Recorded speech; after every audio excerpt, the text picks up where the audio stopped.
আসসালামু আলাইকুম। আচ্ছা, আমাকে শুনতে পাচ্ছ তো, তাই না? ওকে। আচ্ছা, তোমরা আজকে যারা জয়েন করেছো সবারই কি এই কন্টিনেন্টাল লিটারেচার আছে? কার নাই? আমি ধরে নিচ্ছি সবার আছে, তো নাই কারো এমন কেউ আছো?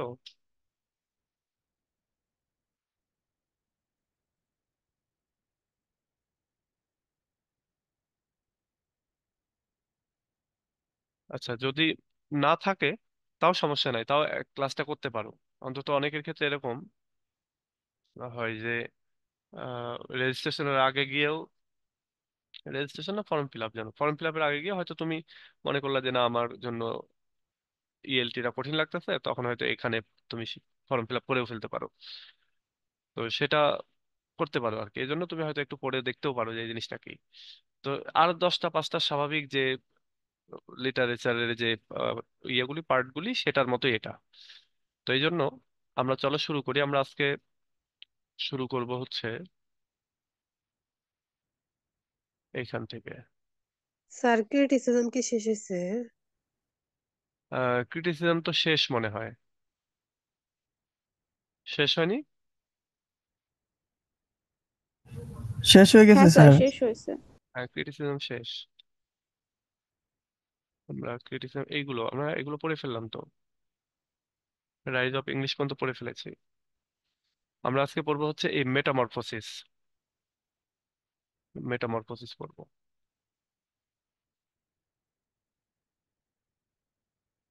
এটার একটা লেকচার শিট আমি করেছি।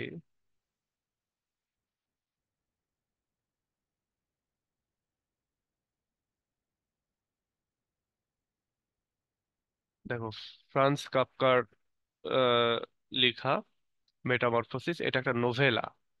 আর নোভেলা মানে হচ্ছে নোভেলের সব বৈশিষ্ট্য এর ভেতরে রয়েছে। এবং নোভেলের চাইতে এটা একটু শর্ট। আবার শর্ট স্টোরি বা এমনি স্টোরির চাইতে আবার বড়। তো এটাই হচ্ছে নোভেলা। মানে এটা জেনারেল আর কি, একটা থট আর কি বললাম। আর মেটামরফোসিস, আমরা ওই যে থার্ড ইয়ারে লিঙ্গুইস্টিক্সে পড়েছিলাম না, মরফোলজি, রূপান্তর। তো ওইখানকারই একটা, বলতে পারো, টার্ম এটা হচ্ছে মেটামরফোসিস। এটাও হচ্ছে রূপান্তর। তো আমরা এই স্টোরিটাতে দেখতে পাবো যে একজন ব্যক্তি, সে হঠাৎ করে সকালবেলা ঘুম থেকে উঠে দেখে যে সে একটা ইনসেক্ট হয়ে গেছে। হ্যাঁ, ইনসেক্টটা ম্যাক্সিমাম ক্ষেত্রেই বলা হচ্ছে যে তোমার ককরোচ, তেলাপোকা তেলাপোকা হয়ে গেছে। তো সেটাই আমরা এখন দেখব যে কিভাবে কি হচ্ছে। দেখো, বলতেছে যে Metamorphosis is a novella written by Franz Kafka and first published in 1915। এটা একটা নোভেলা, এটা লিখেছেন ফ্রান্স কাফকা, এটা প্রথম পাবলিশ হয় 1915 সালে। One of Kafka's best known work, Metamorphosis, tells the story of salesman Gregor Samsa, who wakes one morning to find himself inexplicably transformed into a huge insect and subsequently struggles to adjust to this new condition. বলা হচ্ছে এইটা আমাদের France কাফকার একটা best work, খুবই সুপরিচিত একটা কাজ এটা। এবং আহ, এই রাইটিংটা আমাদেরকে একটা গল্প বলবে যে একজন সেলসম্যান, তার নাম হচ্ছে আহ, গ্রেগর সামসা। তো তার একটা স্টোরি আমাদেরকে বলবে। এই গ্রেগর সামসা একদিন সকালবেলা ঘুম থেকে উঠে দেখে যে সে খুব, মানে তার পুরোপুরি সে রূপ পরিবর্তন হয়ে গেছে তার। সে একটা হিউজ বড় ইনসেক্টে পরিবর্তিত হয়ে গেছে এবং এর ফলে তার ওই পরিবর্তিত অবস্থায় তাকে মানিয়ে নিতে খুব কষ্ট হচ্ছে। The novella has been widely discussed among literary critics who have offered varied interpretations. এই নোভেলাটা অনেক অনেক ক্রিটিকরা অনেকভাবে এটাকে করেছেন, ডিসকাশন করেছেন, এবং এক একজনের ইন্টারপ্রিটেশন এক এক রকম, বৈচিত্রতা রয়েছে। In popular culture and adaptation of the novella, the insect is commonly depicted as a cockroach. এবং ম্যাক্সিমাম ক্ষেত্রে আসলে যত পপুলার কালচার রয়েছে সব জায়গাটাতে এই নোবেলাটাকে এই নোভেলার ভিতরে বর্ণিত যে ইনসেক্টের কথা বলা হচ্ছে, এটাকে সবাই ককরোচ হিসেবেই মনে করে। ককরোচ তো চেনো, তেলাপোকা মনে হয়, তাই না? তেলাপোকা। আমি আবার ইদানিং খুব ভুল করতেছি। হ্যাঁ, তেলাপোকা। স্যার আমরা কি তেলাপো মানে ককরোচটা কি উল্লেখ করব নাকি জাস্ট পোকা হিসেবেই লিখবো লেখার সময়? ইনসেক্ট ওইভাবেই লিখবা, ইনসেক্ট, ইনসেক্ট বলবা, তাহলেই হবে। আর আমাদের বইগুলোতেও তেলাপোকাই বলা আছে, হ্যাঁ। তো আমাদের ওটা ভয় নাই আসলে। স্যার এটা কলেজে পড়ানোর পর থেকে হচ্ছে বাসায় যখন তেলাপোকা উল্টাই থাকতে দেখি তখনই সামসার কথা মনে পড়ে। হ্যাঁ, এটা এটা কিন্তু অনেকটা ওরকমই। তোমরা এটার মুভি আছে, হ্যাঁ, মুভিটাও দেখো। মুভিটাও দেখো। আমার মনে আছে এই গল্পটা আমি মেবি যখন ছোট, তখন আমার ওই যে চাচাতো বোনেরা পড়তো আর কি কলেজে। তো ওই সময় ওদের মেবি ইন্টারমিডিয়েট এটা ছিল এই স্টোরিটা। তো তখন থেকে আমি জানি যে এই এই গল্পটা, এবং ওই সময়টাতে তারা পড়তো, খুব মজা করে পড়তো। যে একজন মানুষ তেলাপোকায় পরিবর্তিত হয়ে গেছে। এই যে এই জায়গায় তেলাপোকা, অনেক জায়গায় বিটেল পোকার কথাও বলা হচ্ছে, বিটেল পোকা। বিটেল পোকা তো চেনো হয়তো। বিটেল, এই যে এই টাইপের একটা পোকার কথা বলা হচ্ছে। বিটেল পোকার অনেক ধরন আছে আর কি। তো কেউ কেউ বলতেছে বিটেল ইনসেক্ট, আবার কেউ কেউ বলতেছে না ককরোচ। তো যেটাই হোক, আমরা ইনসেক্ট বলবো তাহলে হবে। স্পেসিফিকলি যদি কথা বলতে হয় তাহলে আমরা অবশ্যই ককরোচ বলবো, কারণ ককরোচটাই ম্যাক্সিমাম জায়গায় বলা হচ্ছে সেজন্য।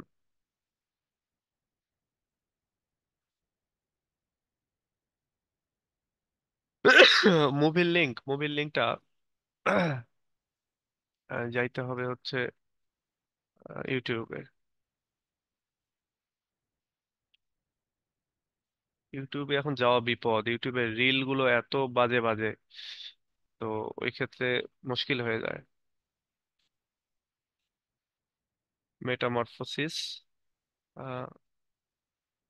মুভি।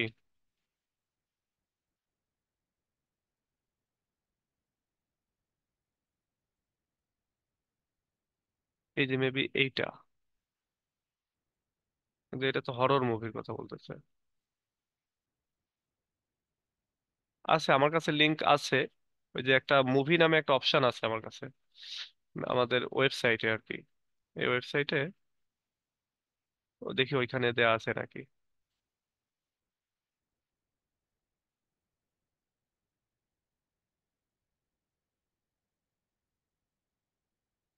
না, মুভি লিস্ট নামে এরকম কিছু একটা আছে।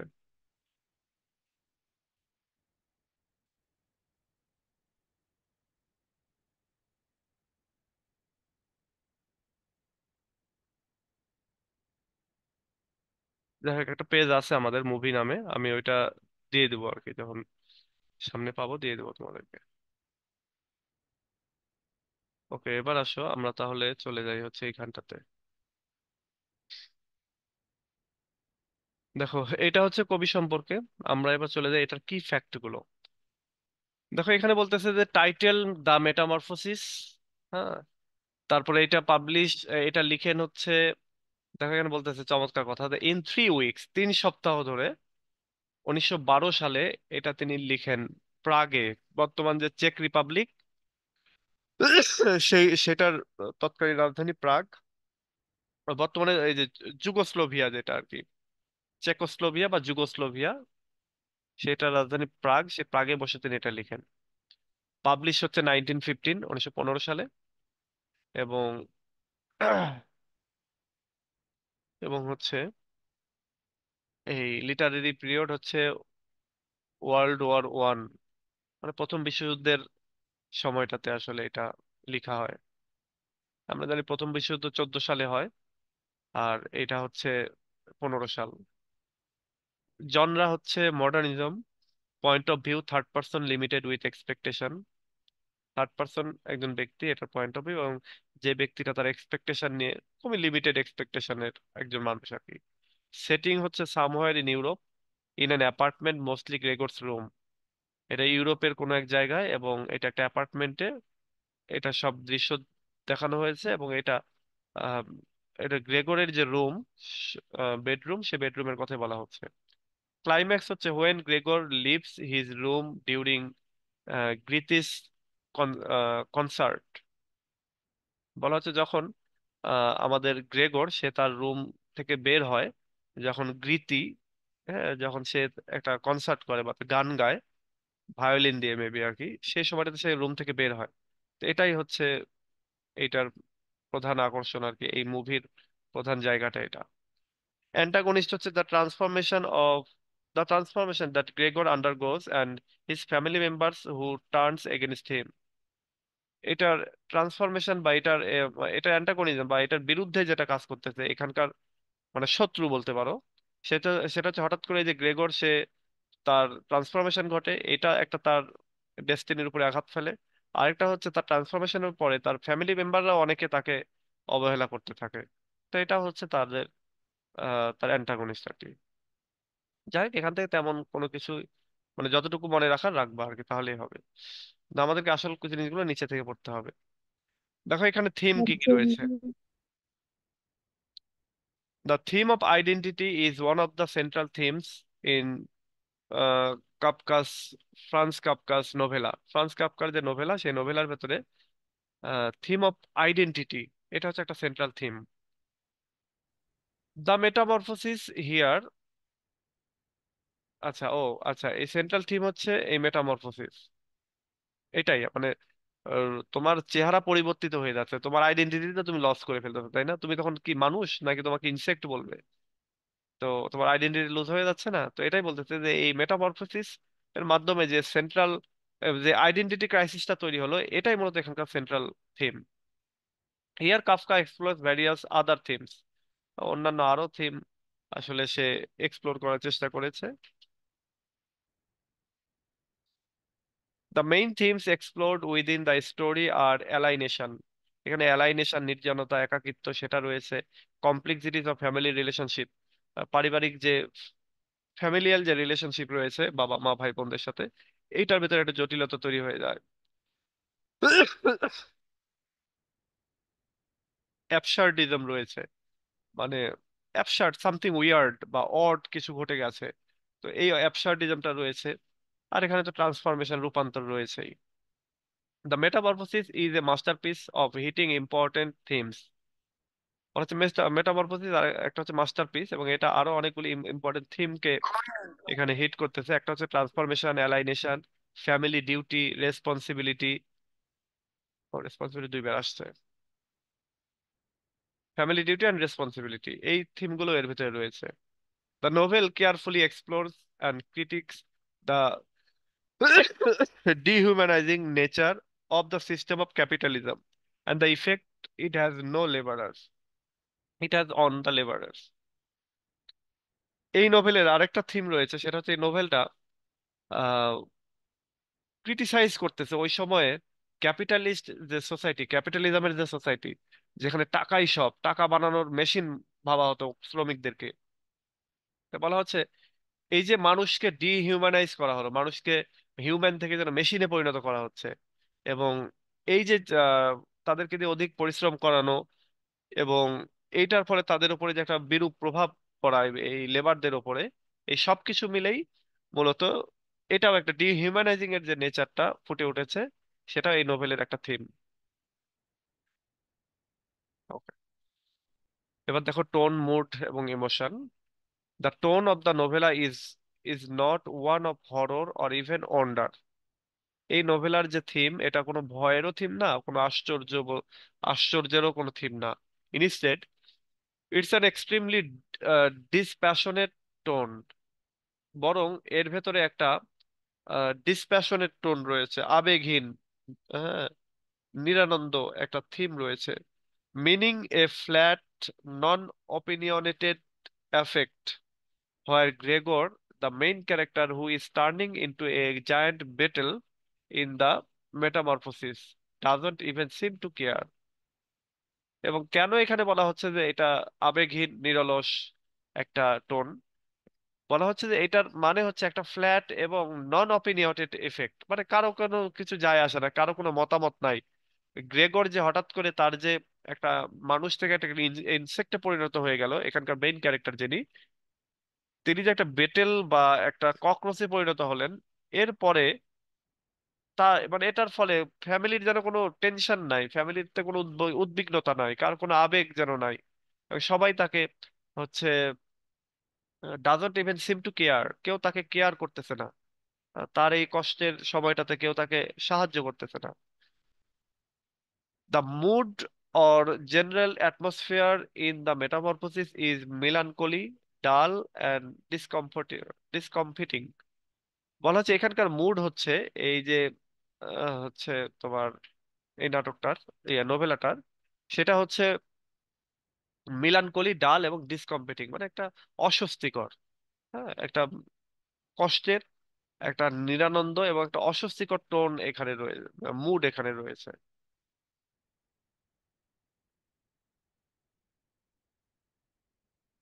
আচ্ছা, ফর্ম এবং স্ট্রাকচার। এক কথা, it's a work of fiction. এটা একটা কাল্পনিক একটা writing of the post modern Ira and নোভেলা। এটা একটা কাল্পনিক রাইটিং এই পোস্ট মডার্ন যুগের। মানে মডার্ন যুগ তো 1901 সাল থেকে শুরু হয়ে গেছে। তো এটাই বলতে চাচ্ছি যে পোস্ট মডার্ন নাকি আরো আগে মনে হয় শুরু হয়েছে নাকি, মডার্নিজমের যে এজটা, মডার্ন এজটা কত থেকে শুরু হয়েছে? 1901 থেকে মেবি। তো বলতেছে এই যে মডার্ন এজটা যে শুরু হলো, মডার্ন এজের বা পোস্ট মডার্ন ইরার একটা ফিকশন এটা, এবং এটা হচ্ছে একটা নোভেলা। The structure is chronological. এইটার স্ট্রাকচারটা যেন একটা ধারাবাহিক বা ক্রম মেনটেন করে যেন হয়েছে। হ্যাঁ, এটার একটা সিকোয়েন্স যেন রয়েছে। It has a little development as far as the situation of the protagonist of the story,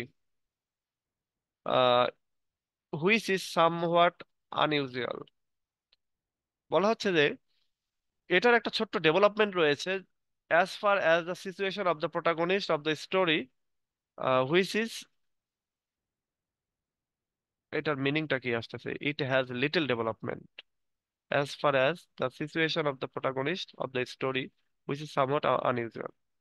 মানে আমাদের যে এই যে গল্পটা, যে গল্পটার হচ্ছে সিচুয়েশন গুলি, প্রোটাগনিস্টের যে অবস্থা, সেটা একটা আনইউজুয়াল, অস্বাভাবিক একটা ঘটনা, এবং এই অস্বাভাবিক ঘটনাকে কেন্দ্র করে এটার একটা ছোট্ট ডেভেলপমেন্ট রয়েছে। In other words there is no real development of the character. আরেক কথায় যে এই ক্যারেক্টারের আসলে তেমন কোনো ডেভেলপমেন্ট ঘটেনি।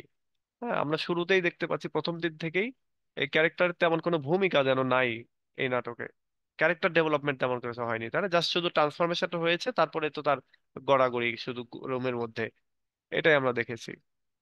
আদার্স অন্যান্য ভাবে যে তার যে হিউম্যান ক্যারেক্টার গুলি, সেগুলো আর কি এখানে প্রকাশ পায়নি। আচ্ছা, just a description of his situation, just তার সিচুয়েশনের বর্ণনা দেওয়া হয়েছে। He is unhappy at the beginning and unhappy throughout the story. সে এই গল্পের শুরুতেও আনহ্যাপি ছিল, এবং গল্পের শেষেও, এমনকি গল্পের মাঝেও, সব জায়গাটাতে সে আনহ্যাপি। শুধুমাত্র তার এই আনহ্যাপিনেস এর বর্ণনাই এখানে দেওয়া হয়েছে, সিচুয়েশনের বর্ণনা দেওয়া হয়েছে এখানে। আসলে তার যে ক্যারেক্টার ডেভেলপমেন্ট সেটা হয়নি। ওকে, এরপর আসে এটার background. Several people believe that Franz Kafka wrote The Metamorphosis as his personal autobiography. কিছু মানুষ বিশ্বাস করে যে ফ্রান্স কাফকা সে এই নাটকটা, মানে এই নোভেলাটা লিখেছে তার পার্সোনাল অটোবায়োগ্রাফি হিসাবে। আমরা জানি বায়োগ্রাফি মানে যে ব্যক্তি, মানে কোনো ব্যক্তি যখন অন্যকে নিয়ে লেখে তখন সেটা হয় বায়োগ্রাফি লেখা, বা সেটা বায়োগ্রাফি। আর যখন কোনো ব্যক্তি তার নিজের সম্পর্কেই লিখে তখন সেটা হয় অটোবায়োগ্রাফি। মানে এখানে অটো মানে বলতে পারো সেলফ, নিজ। আসলে তো অটো মানে তো সেলফ, তাই না? অটোমেটিক মানে কি স্বয়ংক্রিয়, নিজে নিজে।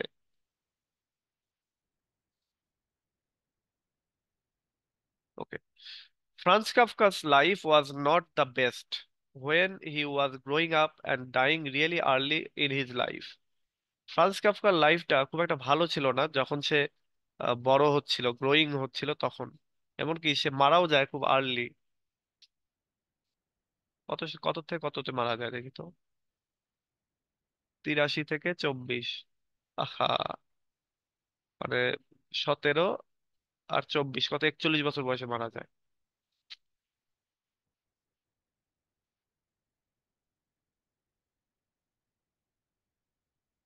আচ্ছা, France never had a good relationship with his father, who considered France a failure and not seeing writing as a real career.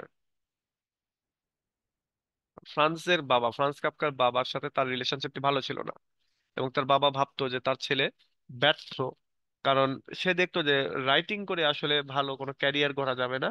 এইটাই আসলে সে ভাবতো, তার বাবা ভাবতো। In the metamorphosis the father and Gregor didn't have a close relationship. এবং এই মেটামরফোসিসের ভেতরেও আমরা দেখতে পাচ্ছি এই বাবা এবং তার ছেলে গ্রেগর, এই দুজনের ভেতরে একটা ভালো ক্লোজ রিলেশনশিপ নেই।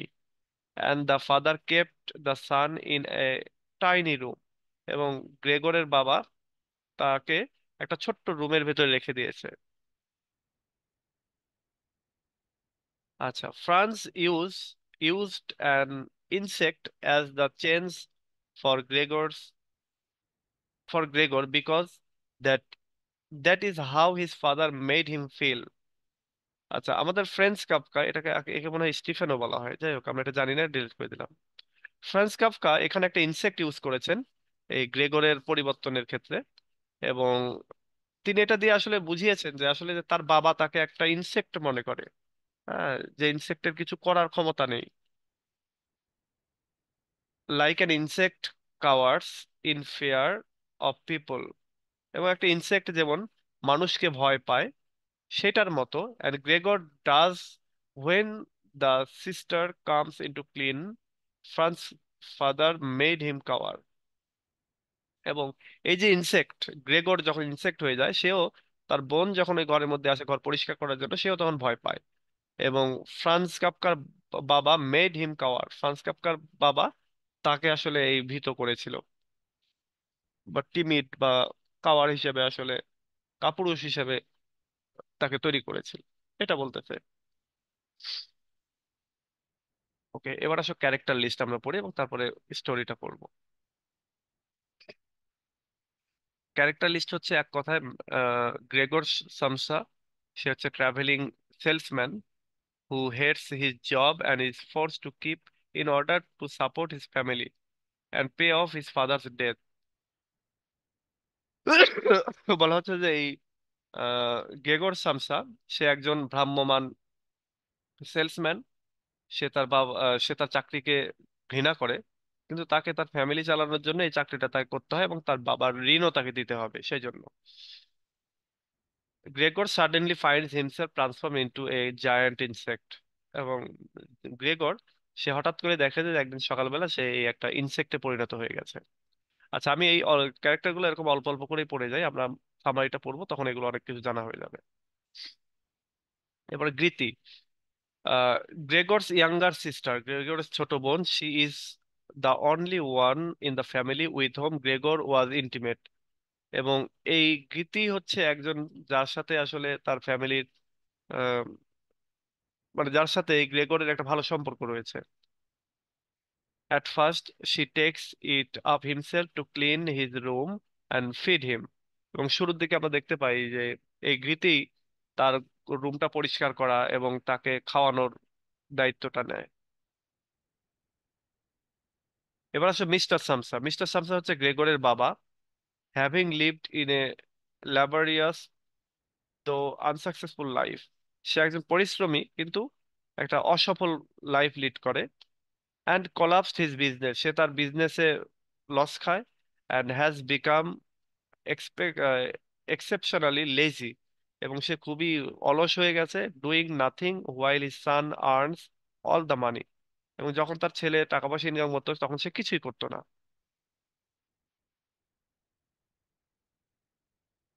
আচ্ছা, এরপরে মিসেস সামসা, সেটা হচ্ছে তার মা হচ্ছে Gregor's mother, is also force to go to work to make money for the family.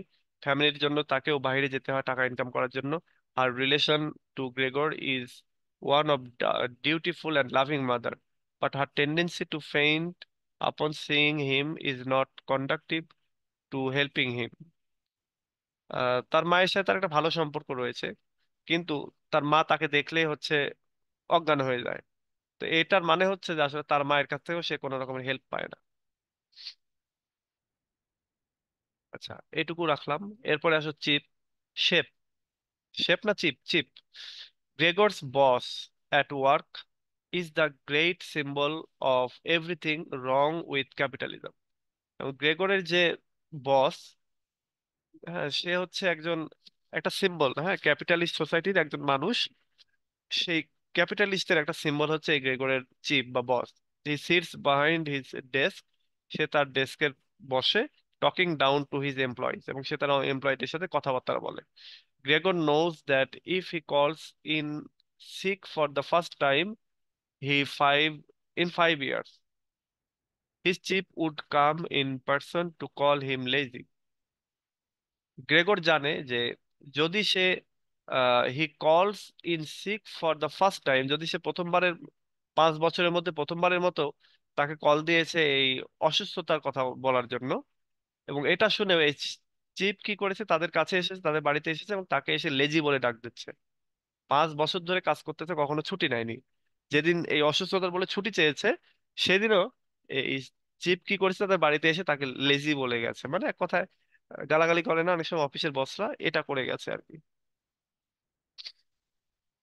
এটা এটা একটা কমন, এটা বাংলাদেশেও এটা খুবই কমন। আমার আমার মনে আছে এরকম একদিন, এটা 2018 সালের ঘটনা। আমি উত্তরাতে একটা কোম্পানিতে চাকরি করতাম। তো হঠাৎ করে আমার হঠাৎ করে ফুড পয়জনিং হয় এবং আমাকে হসপিটালে যেতে হয়। তো এটা এটা ছিল ওই যে আমার লিভারে ফ্যাট ছিল, সেটার জন্য আর কি, ভমিটিং হচ্ছিল। তো ওখানে যাওয়ার পরে আমাকে জানাইতে হবে অফিসে। তো অলরেডি আমার এক হাতে কেনুলা পরাচ্ছে, আর এক হাতে ইনজেকশন এসব কিছু কিছু দিচ্ছে আর কি। তা আমি তখন ফোন দিয়েছি অফিসে, ওই ওই অবস্থাতেই। মানে ওখানে আবার নিয়মটা কি, 9টার আগেই জানাইতে হবে। 9টা to 5টা অফিস ছিল, তো 9টার আগেই জানাইতে হবে। তো ফোন দিয়েছি। এবার আমি বলতেছি আমার এরকম প্রবলেম, আমি এদিকে কষ্ট পাচ্ছি বা এদিকে ব্যথা হচ্ছে বা পেটের ভেতরে সমস্যা হচ্ছে। এবার কি হলো, আমার বস মানে খেপে গেছে আমার উপরে, হ্যাঁ এইভাবে কেউ বলে? তা আমি বললাম যে আমি তো হসপিটালের বেডে আছি, আমার হাতে ক্যানুলা পড়াচ্ছে। হ্যাঁ, তো আপনার যেরকমটাই হোক না কেন, আপনি তো একটা মেসেজ দিবেন আমাকে। তা আমি বললাম যে অসুস্থ হওয়ার আগে আমি কিভাবে জানবো? এটা সে মাইন্ডে নিয়ে নিয়েছে। তারপরে অফিসে গেছি, সেই তো মিটিং টিটিং কত কি। তো তখন থেকেই একটা ইয়ে ছিল যে এই জবটা ছেড়ে দেবো। যাই হোক, পরে ছেড়ে দিয়েছিলাম। তো এরকমটা বাংলাদেশেও কিন্তু অনেক হয়। তুমি সারা বছর চাকরি করতেছো ভালো করেই, কোনো সমস্যা নেই, যেমনি তুমি বলবা যে আমি এরকম অসুস্থ বা কোথাও বেড়াতে যাবো এটা সেটা, তখনই তাদের যেন গায়ে বেঁধে যায়। এমনকি তোমাকে যে ছুটিটা দিবে সেটাও তারা দিতে চাইবে না। অনেক প্রতিষ্ঠানে আছে, এছাড়া আরো আরো অনেক প্রতিষ্ঠান আছে যেগুলো যেগুলো তো কাজ করেছি, সেখানে কোনো সমস্যা নেই। উম, কিন্তু কিছু কিছু জায়গায় আছে এরকম খুব সমস্যা করে। ওকে। এবার দেখো, চিফ ক্লার্ক, প্রধান যে কেরানি, the chief clerk is the chief's mouthpiece. এই চিফ ক্লার্কটা হচ্ছে আমাদের এই যে বসের mouthpiece. He himself arrives at Gregor's house when the former is late to work and thus throws the entire family into disorder. এবং এই chief clerk সে নিজেই গ্রেগরের বাড়িতে আসে, এবং এবং এই গ্রেগর যখন হচ্ছে কাজে যেতে দেরি করে তখন, এবং এসে সেই পুরো ফ্যামিলিকে আসলে একটা বিশৃঙ্খলার ভিতরে ফেলে দেয়। মানে হয় কি, একটা ঝামেলার ভিতরে ফেলে দেয়। এরপরে আছে charwoman. Charwoman is the last servant left the family. সে হচ্ছে এই বাড়ির সর্বশেষ তোমার ইয়ে কি বলে, আহ, চাকর বা চাকরানি। সে হচ্ছে আবার এই বাড়ির কাজ ছেড়ে চলে যায় যখন দেখে যে এরকম হয়ে গেছে, তখন ট্রান্সফরমেশন হয়ে যায় তখন।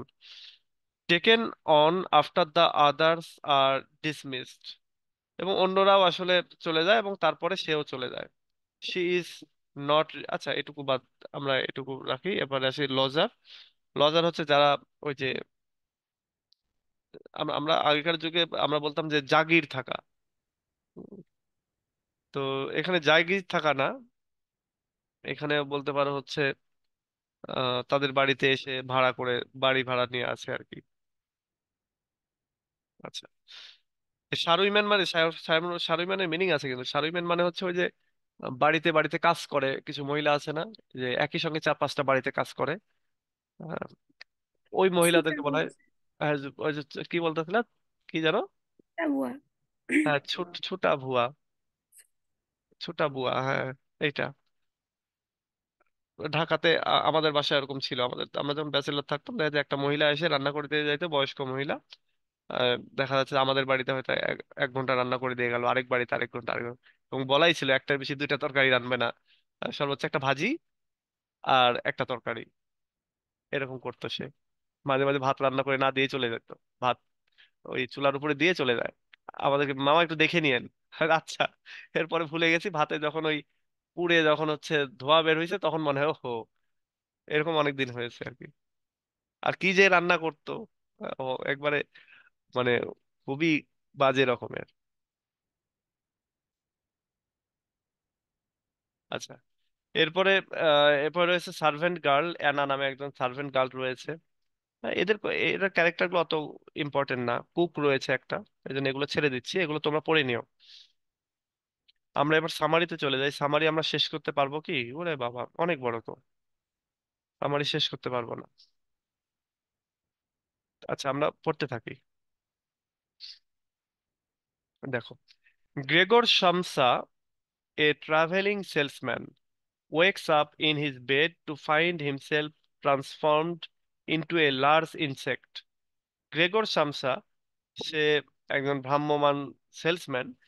সে একদিন সকালবেলা ঘুম থেকে উঠে দেখে যে সে একটা বড় ইনসেক্টে পরিণত হয়ে গেছে। He looks around his room, which appears normal, and decided to go back to sleep to forget about what has happened. সে তার রুমের চারদিকে তাকায়, দেখে এবং দেখে যে সবকিছুই ঠিক আছে, এবং সে আবার সিদ্ধান্ত নেয় যে ঠিক আছে, সে আবার ঘুমাতে যাবে। যা হয়েছে হয়েছে, সে আবার ঘুমাতে যাবে। He attempts to roll over, only to discover that he cannot due to his new body. He is stuck on his hard and convex back. বলতেছে যে আহ, সে যখন চেষ্টা করতেছে রোল ওভার করার জন্য, একটু ঘোরার জন্য, ঘুরে শোয়ার জন্য, তখন সে দেখে যে সে আসলে মুভ করতে পারতেছে না, তার বডিটাকে নতুন ডাইমেনশনে নিতে পারতেছে না। এবং দেখতেছে তার বডির পেছনে একটা হার্ড, একটা মানে তার ব্যাক কাভারটা হার্ড হয়ে গেছে। আমরা অনেক সময় দেখি না ওই যে বিটেল পোকা, বা আমরা যদি কচ্ছপের কথাও দেখি, কচ্ছপও কিন্তু উল্টে যায়, উল্টে গেলে আর উঠতে পারে না। হ্যাঁ, তো বলতেছে যে তার যে ব্যাক কাভার বা পিঠের যে অংশটা, সেটা হচ্ছে ওই শক্ত হয়ে গেছে, এবং ওইটার কারণে সে আর ভালোভাবে শুইতে পারতেছে না আর কি। সে চিত হয়ে আছে, আর উপর হতে পারতেছে না। তেলাপোকা যখন চিত হয়ে যায়, তখন দেখবা যে ওদের যে 4টা বা 8টা যে হাত পা আছে, ওগুলা শুধু নাড়ায়, আর ঠিক ইয়ে করতে পারে। আবার কচ্ছপের ক্ষেত্রেও তাই। তো আমাদের এই গ্রেগর স্যামসন সেও এখন ওইটাই করতেছে।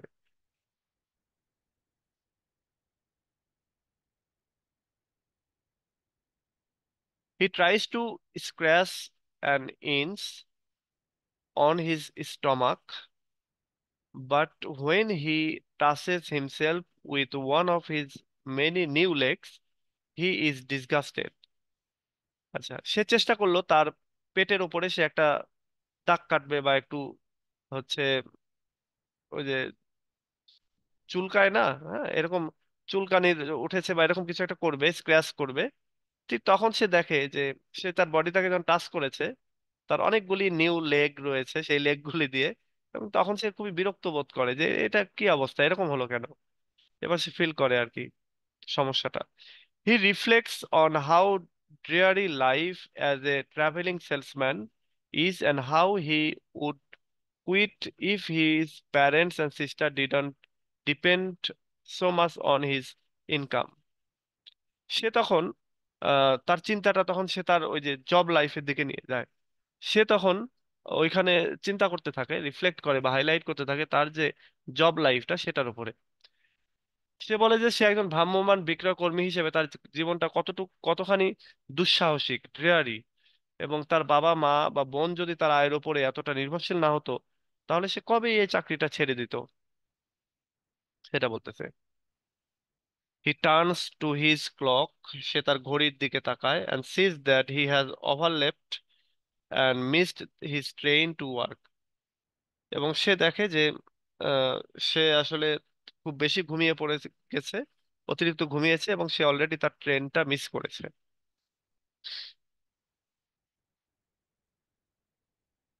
গ্রেগরস মাদার নকস অন দ্য ডোর, গ্রেগরের মা তখন দরজায় আহ, আঘাত করে, নক করে। And when he answers her, Gregor finds that his voice has changed.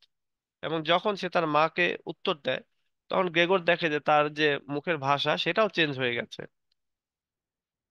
His family suspects that he may be ill, so they ask him to open the door, which he keeps locked out of habit. আচ্ছা, তার family মনে করে যে সে আসলে মনে হয় অসুস্থ হয়ে পড়েছে, অসুস্থ হতে পারে সেটা তারা ভাবলো, এবং তাই তারা তাকে বলে তুমি দরজাটা খোলো। কিন্তু সে আসলে কখনো দরজা আটকায় না, কিন্তু আজকে সে দরজা আটকিয়ে ঘুমিয়েছে। He tries to get out of bed, but he cannot maneuver his transformed body. সে চেষ্টা করতেছে তার যে হচ্ছে বিছানা, সেই বিছানা থেকে ওঠার, কিন্তু সে তার রূপান্তরিত শরীরটাকে সে নাড়াতে পারতেছে না। তার এই ট্রান্সফর্ম বডিটাকে সে ম্যানুভার করতে পারতেছে না। While struggling to move, he hears his office manager come into his family's apartment to find out why Gregor has not shown up to work. সে যখন এরকম ভাবে স্ট্রাগল করতেছে, মুভ করতে পারতেছে না, তখন সে হঠাৎ করে শুনতে পায় তার অফিসের ম্যানেজারের কণ্ঠ সে শুনতে পায়। সে এসেছে তাদের বাড়িতে, তাদের অ্যাপার্টমেন্টে, কারণ সে দেখেছে যে আজকে কাজে যায়নি গ্রেগর, সেজন্য। He eventually rocks himself to the floor and calls out that he will open the door momentarily. আচ্ছা,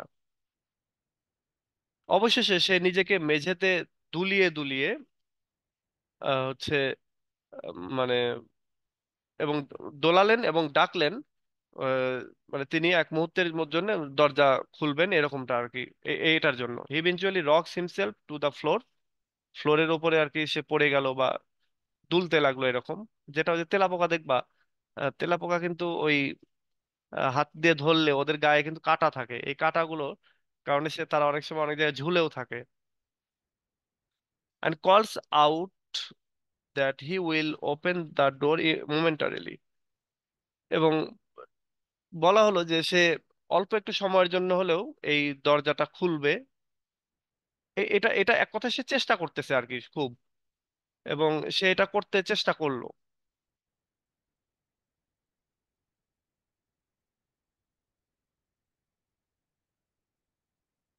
ওকে।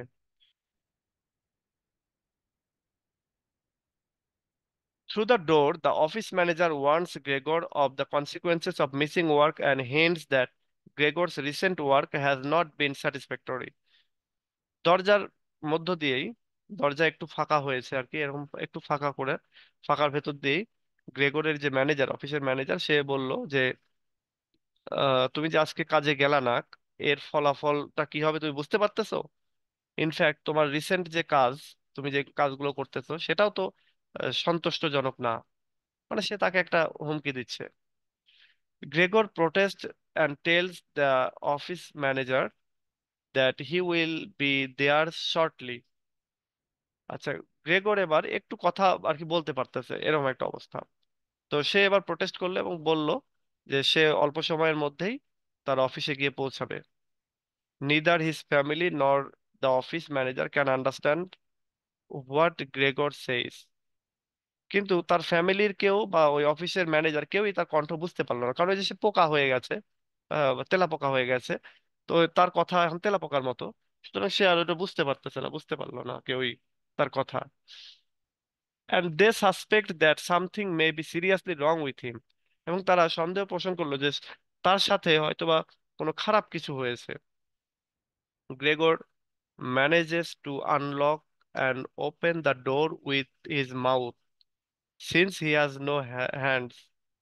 গ্রেগর যে কোনো ভাবেই হোক না কেন তার এই দরজাটা আনলক করতে পারলো তার মুখ দিয়ে। দরজাটা খুললো এবং এটা মুখ দিয়ে করলো কারণ তার হাত ছিল না, হাত দিয়ে তো সে খুলতে পারতেছে না।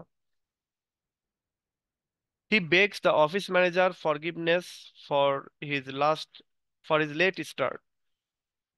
সে অফিস ম্যানেজারের কাছে ক্ষমা চাইলো যে আমি দেরি করে দরজাটা খুললাম বা দেরি হয়ে গেল, এই জন্য ক্ষমা করে দেন। Horrified by Gregor's appearance the office manager bolts from the apartment.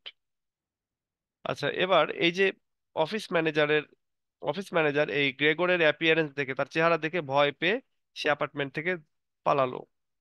Gregor tries to catch up with the fleeing office manager, but his father drives him back into the bedroom with a cane and A rolled newspaper. বলা হচ্ছে যে Gregor তখন তার যে office manager যে পালিয়ে যাচ্ছে তাকে সে ধরার চেষ্টা করতেছিল, কিন্তু তার বাবা তাকে আবার ওই রুমের ভেতরে আহ মানে পাঠিয়ে দিল। কি দিয়ে? একটা কেন দিয়ে, একটা বেত আছে না, বেত বা লাঠি, সেই লাঠি এবং একটা নিউজ পেপারের রোল দিয়ে।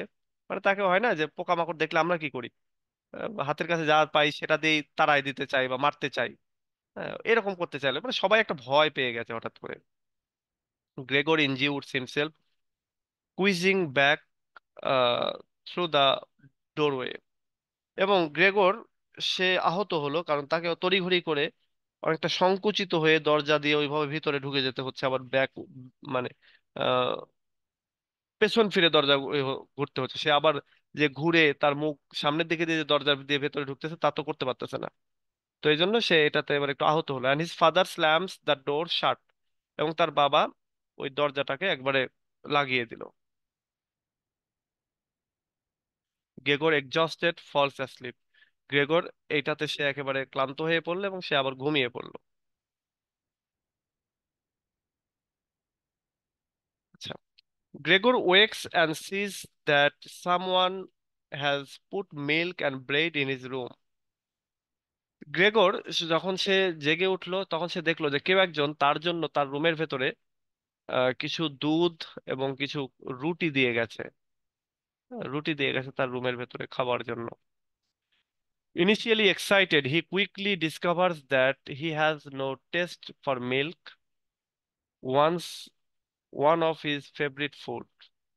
ইনিশিয়ালি সে অনেক এক্সাইটেড ছিল যে ওরে বাবা, মানে সে দুধ খাবে বেড দিয়ে, এটা তার প্রিয় খাবার। সে ইনিশিয়ালি এক্সাইটেড হলো খাওয়ার জন্য, কিন্তু দেখলো যে সে দুধের আসলে কোনো স্বাদ পাচ্ছে না, যদিও এটা তার জন্য একটা সময় অনেক প্রিয় খাবার ছিল। He settled himself under a couch and listen to the quiet apartment. সে একটা আহ কোসের নিচে, কোস বলতে পালঙ্ক বা বলতে পারো যে একটা আহ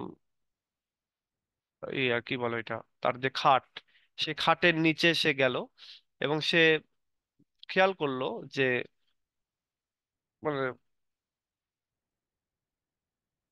listen to the quiet apartment, মানে সে দেখলো যে এই অ্যাপার্টমেন্টটা খুবই শান্ত হয়ে রয়েছে, কেউ অত মানে শব্দ টব্দ নাই।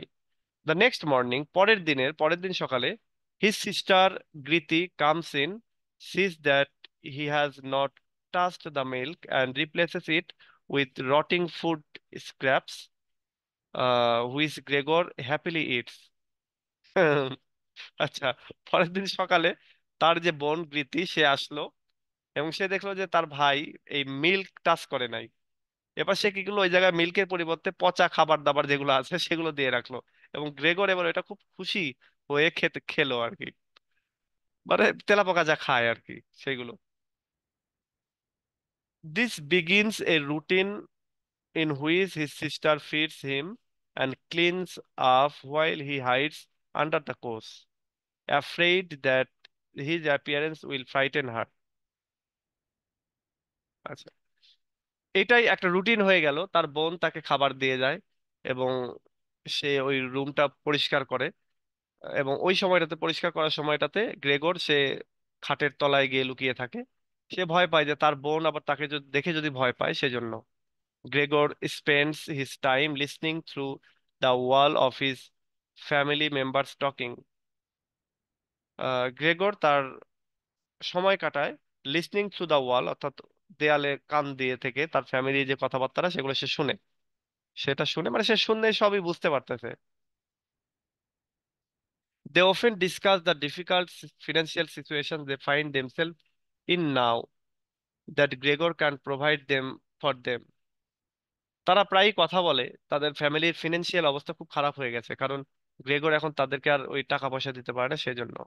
Gregor also learns that his mother wants to visit him, but his sister and father will not let her. Gregor আরো যেটা জানতে পারে যে তার মা তার সাথে দেখা করতে চায়, কিন্তু তার বোন এবং তার বাবা চায় না যে সে তার সাথে দেখা করুক। কি একটা অবস্থা, তাই না? আচ্ছা।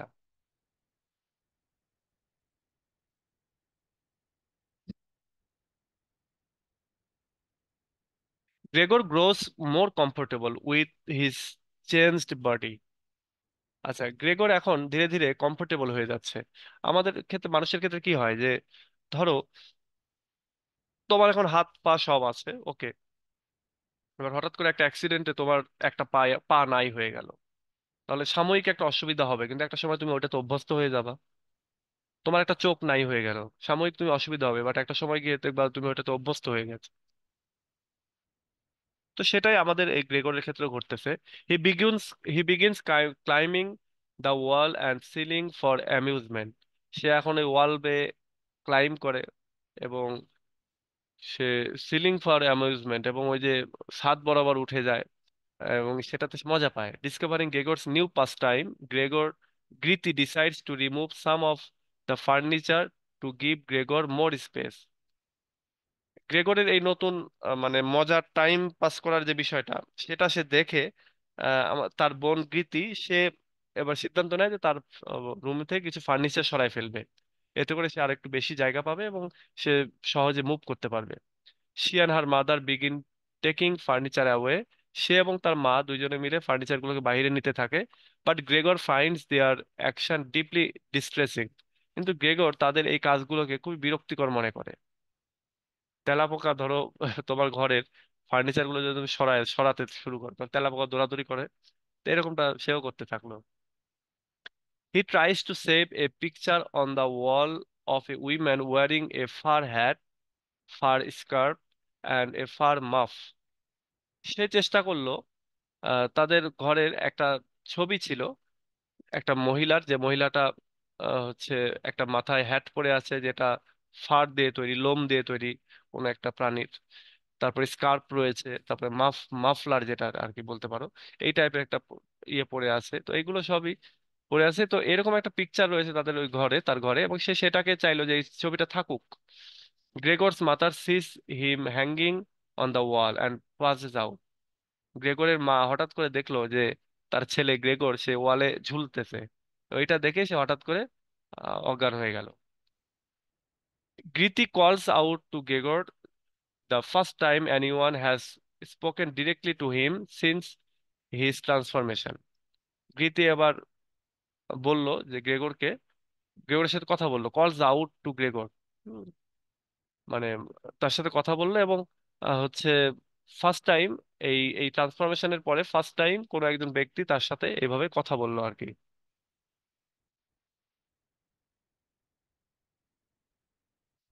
মানে সরে যেতে বললো আর কি। Gregor runs out of the room and into the kitchen. Gregor তখন কি করলো, দৌড়ায় গিয়ে, বা যেহেতু তাকে কলস আউট করতে বলছে, চলে যেতে বলেছে, তখন গ্রেগর কি করলো, ওখান থেকে বের হয়ে, রুম থেকে বের হয়ে সে কিচেনে চলে গেল। His father Returns from his new job and misunderstanding the situation believes Gregor has tried to attack the mother. তার বাবা তার নতুন জব থেকে সে ফিরে এসেছে, এবং সে মিসআন্ডারস্ট্যান্ডিং করলো সিচুয়েশনকে, এবং সে ভাবলো যে গ্রেগর হয়তো তার মাকে অ্যাটাক করেছে, আক্রমণ করেছে। The father throes apples at Gregor.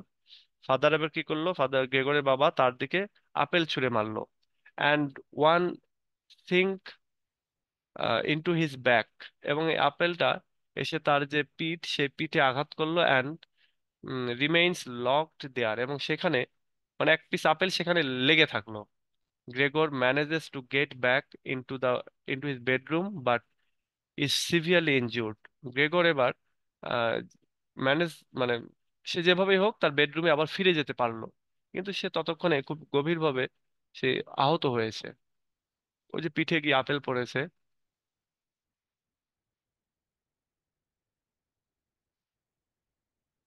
আচ্ছা, এরপরে গ্রেগর's family begin leaving the bedroom door open for a new hours each evening so he can watch them. গ্রেগরের যে ফ্যামিলি তারা শুরু করলো যে living the bedroom door open, মানে বেডরুমের যে ডোর এটা ওপেন করে দিতে শুরু করলো, যাতে করে কিছু সময়ের জন্য, যাতে করে আহ গ্রেগর তার ফ্যামিলি মেম্বারদেরকে দেখতে পারে। He sees his family wearing down as a result of his transformation and their new poverty. সে দেখলো যে তাদের ফ্যামিলি ধীরে ধীরে আহ, মানে ওয়ারিং ডাউন হচ্ছে, তাদের অধঃপতন ঘটতেছে। এর কারণ কি, তাদের এই যে তারা নতুন ভাবে আরো দরিদ্র হয়ে যাচ্ছে, এবং এই সব কিছু হচ্ছে তার এই ট্রান্সফরমেশনের কারণে। ইভেন কৃতি seems to recent Gregor now, feeding him and cleaning up with a minimum of effort. এমনকি গীতি সে নিজেও এখন তার ভাইয়ের প্রতি তার যে হচ্ছে আগ্রহ, সেটা হারিয়ে ফেলতেছে। সে এখন আগের মতো অত যত্ন করে আর খাওয়ায় না, মানে খাওয়ায় কিন্তু অত যত্ন করে খাওয়ায় না, তাদের রুমটাও খুব মিনিমাম এফোর্ট দিয়ে সে এখন ক্লিন আপ করে। The family replaces their maid with a cheap cleaning lady who tolerates Gregor's appearance and speaks to him occasionally. তাদের ফ্যামিলিতে নতুন আরেকজন মেইড এসেছে, মানে কাজের লোক এসেছে, কাজের মহিলা, যে সে গ্রেগরের যে অ্যাপিয়ারেন্স, নিউ অ্যাপিয়ারেন্স, এটাকে সে সহ্য করতে পারে, এবং সে প্রায়ই গ্রেগরের সাথে কথাও বলে। They also take on three boarders, এবং তারা তাদের বাড়িতে আরো তিনজন ভাড়াটিয়া নিয়ে আসলো, বর্ডার নিয়ে আসলো আর কি, boarders, requiring them to move excess furniture into Gregor's room, এবং হুইচ ডিস্ট্রেসেস গ্রেগর, এবং ওই তিনজন লোককে তাদের বাড়িতে ভাড়া দিতে হয়েছে, এবং এর ফলে তাদের এক্সট্রা যে কিছু ফার্নিচার, সেই ফার্নিচার গুলো নিয়ে গ্রেগরের রুমে রাখতে হয়েছে। এটা করে গ্রেগর একটু বিরক্তি প্রকাশ করে আর কি, বিরক্ত হয়। Gregor has also lost his taste for the food প্রীতি brings and he almost entirely ceases eating. Gregor এবার তার খাবারের প্রতি তার যে আগ্রহ, টেস্ট, সেটা হারিয়ে ফেলেছে, যেটা গীতি তাকে দিতে থাকে, এবং সে অলমোস্ট খাওয়া দাওয়াই বন্ধ করে দিয়েছে, মানে তারা খেতে ভালো লাগে না। One evening, the cleaning lady leaves Gregor's door open while the boarders lounge about the living room. বলতেছে যে একদিন কোন এক সন্ধ্যাবেলা এই যে ক্লিনিং লেডি আর কি, যে আসলে এই রুমটা পরিষ্কার করে, সেই রুমটা পরিষ্কার করার পরে সে গ্রেগরের যে রুমের যে ডোরটা সেটা ওপেন করে রেখেছে, এবং যেখান দিয়ে মূলত এই বোর্ডাররা বসার ঘরে বসেছিলেন, লাউঞ্জে, তাদের যে বসার ঘর লাউঞ্জ, সেই লাউঞ্জ থেকে তার গ্রেগরের রুমের যে দরজা, সেই দরজা দিয়ে দেখা যাচ্ছিল। Grete has been asked to play the violin for them and Gregor creeps out of his bedroom to listen. গীতিকে বলা হলো যে এই বোর্ডার যারা এসেছে তারা বললো যে তুমি একটু ভায়োলিন বাজাও, সেখানে সে ভায়োলিন বাজাতে পারে, ভালো ভায়োলিন বাজায়, সেটার জন্য। এবং গ্রেগর সেও তখন হামাগুড়ি দিয়ে গড়িয়ে গড়িয়ে সে দরজার কাছে আসলো, এবং সে ওই ভায়োলিনটা শোনার চেষ্টা করলো। The borders who initially seemed interested in গীতি নাও bored with her performance, but Gregor is transfixed by it. বলা হচ্ছে যে এই যে বোর্ডাররা, যারা শুরুতে খুবই আগ্রহ প্রকাশ করেছিল এই হচ্ছে গীতির যে ভায়োলিন বাজানো সেটাতে, কিন্তু তারা খুব শীঘ্রই এই ইন্টারেস্টটা হারিয়ে ফেললো, এবং তারা বোর হয়ে যেতে থাকলো। এবং অন্যদিকে আমাদের গ্রেগর, সে একেবারে এটা শুনতে শুনতে একবারে ট্রান্সফিক্সড হয়ে যাচ্ছে, যেন হচ্ছে তোমার অসাড় হয়ে যাচ্ছে। One of the boarders spots Gregor and they become alarmed. একজন বর্ডার সে গ্রেগরকে দেখে ফেললো এবং তারা আহ, মানে ভয় পেল। Gregor's father tries to shove the boarders back into their room, but the three men protest and announce that they will move out immediately without paying rent because of the disgusting condition in the apartment. গ্রেগরের বাবা এই বোর্ডারদেরকে তাদের রুমে ফিরে যেতে বলল, বোঝাতে চাইলো, কিন্তু এই তিনজন লোক তারা প্রোটেস্ট করলো এবং তারা বলল যে, অ্যানাউন্স করলো যে তারা ইমিডিয়েটলি এই বাড়ি ছেড়ে চলে যাবে এবং কোনো ভাড়া দিবে না। তাদের বাড়ির এই অবস্থা, বাড়িতে এত বড় তেলাপোকা, এই জন্য সে চলে যাবে আর কি তারা। Gritty tells her parents that they must get rid of Gregor or they will be ruined.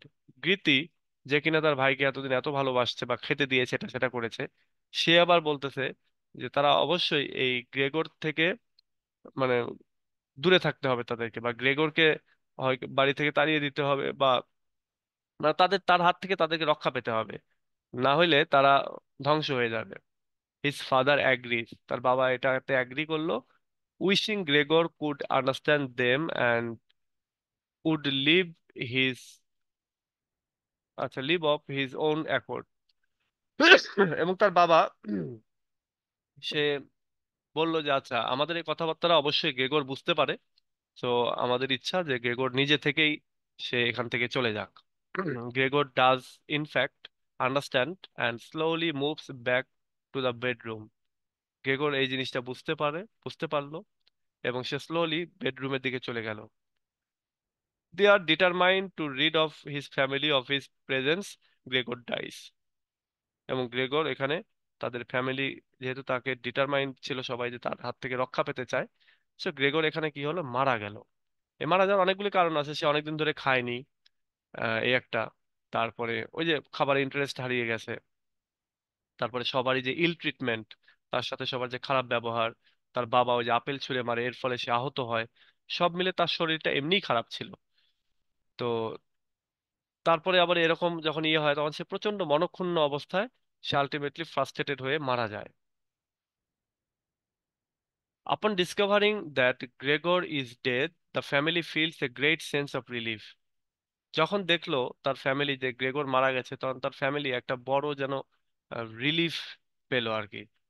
Sense of relief আসলো তাদের ভেতরে, যা বেঁচে গেলাম, মুক্ত হলাম।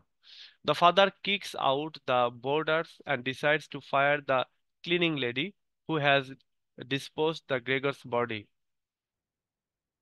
এই যে গ্রেগরের বাবা এই তিনজন বোর্ডারকে তাড়িয়ে দিল এবং কিক আউট করলো, এবং সিদ্ধান্ত নিল যে ক্লিনিং লেডি যেটা রয়েছে তাকেও তারা চাকরিচ্যুত করবে, কারণ সে আসলে এই গ্রেগরের বডিটাকে ডিসপোজ করেছে, ওই যে দরজা খুলে রেখে। The family takes a trolley ride out to the countryside during which they consider their finances. এই ফ্যামিলি এখন কান্ট্রি সাইডে তাদের ট্রলি রাইড করে, এবং হচ্ছে during which they consider their finances, এবং তারা এই কাজটা করার জন্য, মানে এই কাজটা করে তারা তাদের ইনকামটা করে আর কি। Months of spare living as a result Gregor's condition have left them with substantial savings. এবং কিছু মান্থ রয়েছে, months of spare living as a result of Gregor's condition, মানে গ্রেগরের এই কন্ডিশনের কারণে তাদের অনেক দিন হচ্ছে কিছু করতে পারে নাই, বা তারা অনেক অ- মানে কিছুই করে নাই বা এরকম অবস্থা, এবং তাদের সাবস্টেন্সিয়াল যে সেভিংস গুলো, এগুলো মোটামুটি প্রায় শেষের দিকে চলে গিয়েছিল। They decide to move to a better apartment. Sorry, মানে তারা ওই কিছু টাকা পয়সা তাদের ছিল আর কি। Months of spare living as a result of Gregor's condition have left them with substantial savings. মানে এই গ্রেগরের কাছে কিছু টাকা পয়সা ছিল সেভিংস হিসাবে, সেটা তারা পেলো আর কি যখন এই আমাদের গ্রেগর চলে গেল। এইটা বা হয়তোবা সে তার, এটা আমরা ডিটেল বললে আরো জানতে পারতাম, হয়তোবা সে তার অফিস থেকে পেয়েছে, বা তার কিছু গোছানোর টাকা ছিল, হয়তো পরবর্তীতে খুঁজে পাওয়া গেছে, এরকমটা আর কি। They decide to move to a better apartment, তারা সিদ্ধান্ত নিল তারা একটা ভালো অ্যাপার্টমেন্টে যাবে। Grete appears to have her strength and beauty back, Grete এবার যেন তার যে শক্তি, সাহস বা সৌন্দর্য সেটা যেন আবার ফিরে পেয়েছে। Which leads her parents to think about finding her a husband, এবং তার বাবা মা এখন চাচ্ছে যে তাকে বিয়ে দিয়ে দিবে আর কি। তো এই হচ্ছে টোটাল ঘটনা। এই ঘটনাটা আহ, কিছু কিছু জায়গাগুলো খুবই মর্মস্পর্শী। ধরো তুমি তোমার বাড়ির বড় ছেলে বা মেয়ে, তোমার বাড়িতে ইনকাম করো, হঠাৎ কোনো কারণে তুমি অসুস্থ, ইনকাম করতে পারতেছো না। এবার এই অবস্থায় তোমার ফ্যামিলি যদি তোমাকে সাপোর্ট না দেয়, তোমার ফ্যামিলি যদি তোমার সাথে রাগারাগি খেপাখেপি এগুলো করতে থাকে, তখন আলটিমেটলি গ্রেগরের কথা মনে হবে না যে গ্রেগরের মতো যদি মারা যায় এটাই ভালো? একটু চিন্তা করে দেখো, এই যে কয়দিন পর, আজকে তো এখন তো ফোর্থ ইয়ার তাই না, আর কিছুদিন পরেই তোমরা বেকার হয়ে যাবা। হুম। বাবা মা অলরেডি দেখো তোমাদের অনেকেই বলেছে কি রে তোদের অনার্স করতে এত দিন লাগে। হ্যাঁ। তো কিছুদিন পরেই তোমরা বেকার, কিছু যদি না করো, নিজের খরচটা যদি নিজে না চালাও, তখন দেখবা বাবা মা অনেক ধরনের বিরূপ কথাবার্তা বলতেছে। মেয়েদের ক্ষেত্রে একটা সুবিধা, যারা বিবাহিত তাদের ওই চাপটা নাই। বা যারা বিবাহিত নয় তাদের বিয়ে দিয়ে দিবে। কিন্তু ছেলেদের ক্ষেত্রে এটা খুবই ভয়ঙ্কর একটা টাইম। সামনের এই অনার্স দেওয়ার পরের সময়টা আর কি, চাকরি পাওয়ার আগ পর্যন্ত খুবই ভয়ঙ্কর সময়। এবং এই সময়টাতে যদি সাডেন যদি তুমি কোনো চাকরি না পাও বা কোনো যদি তোমার ইনকাম টিনকাম না থাকে, তাহলে দেখবা কি ভয়ঙ্কর হয় জিনিসটা। তো তখন এই গ্রেগরের কথা কিন্তু মনে পড়ে যাবে। হুম। তো যাই হোক, ফর্চুনেটলি আমাদের সময়ে এই মেটামরফোসিস এটা আমাদের সিলেবাসে ছিল না, নইলে হয়তো বা আমরাও এটাতে ফিল করতাম ওই সময়টাতে। তো যাই হোক, তোমাদের সময় এটা আছে, তোমরা একটু চেষ্টা করো আগে থেকেই যাতে কিছু ইনকাম টিনকাম করা যায়, নিজস্ব ব্যবসা ছোট করে, বা ওই যে টিউশন করো অনেকে, কোচিং সেন্টার গুলোতে কাজ করো, যেটাই হোক, যে আলটিমেটলি গিয়ে চাকরি বাকরি করার জন্য, চাকরির অ্যাপ্লিকেশন করার জন্য যাতে করে বাড়িতে টাকা চাইতে না হয়। বাড়িতে টাকা চাইবে না তোমার এলে কেউ মানে টেনশন ফিল করবে না। যখনই বাড়িতে টাকা চাইবা দেখবা যে যে কি রে অনার্স কমপ্লিট করলি তারপরেও বাড়ি থেকে টাকা নিচ্ছিস। আচ্ছা, তো এই গেল আমাদের এই গল্পটার সামারি। এটা আমি বলবো যে তোমরা ইয়ে পড়ো, ওই বাংলা ট্রান্সলেশনটা পড়ো, তাহলে আরো ভালো বুঝতে পারবা। ওকে। এরপরে এখানে কিছু ফ্যাক্ট রয়েছে, ফ্রিকোয়েন্টলি আস্কড কোশ্চেন। এই কোশ্চেন গুলো তোমরা পড়ো, এবং তাহলে আরো কিছু ক্লিয়ার ধারণা হবে। আর আরেকটা জিনিস, আমরা ওই যে আমরা ব্রিফ কোশ্চেনের যে পরীক্ষাটা নেই, সেই পরীক্ষাটা তো নিতে থাকবো। আজকে নেইনি, আজকে আমার মনেই নাই কোশ্চেন করতে। সারাদিন আমি বাড়িতেই ছিলাম, তারপরেও কি যেন কি করছিলাম কই, মনে নাই আসলে কোশ্চেনটাই করতে। এটা আমি সকালের দিকে করে থাকি সাধারণত, বিকেলে আমি সময় পাই না, যার জন্য আমার করা হয়নি এই প্রশ্নগুলো। তো সামনের দিনে ইনশাল্লাহ পরীক্ষা হবে, আজকে হলো না। ওকে, এখন বলো এটা নিয়ে তোমাদের কোনো কথা থাকলে, আর আমরা ক্লাসটা শেষ করে দিই। সামনের দিনে আমরা পরীক্ষা নিব, আর নেক্সট যে স্টোরিটা রয়েছে সেটা আমরা পড়বো। নেক্সট স্টোরিটা রয়েছে হচ্ছে the outsider, maybe the outsider.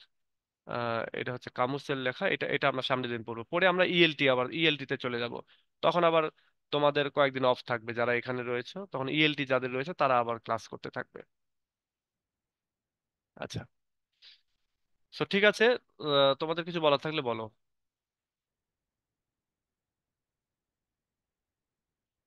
Okay, so ঠিক আছে, তাহলে আজকে এ পর্যন্তই। ভালো থেকো, নেক্সট ক্লাসে আবার কথা হবে। ওকে, আল্লাহ হাফেজ।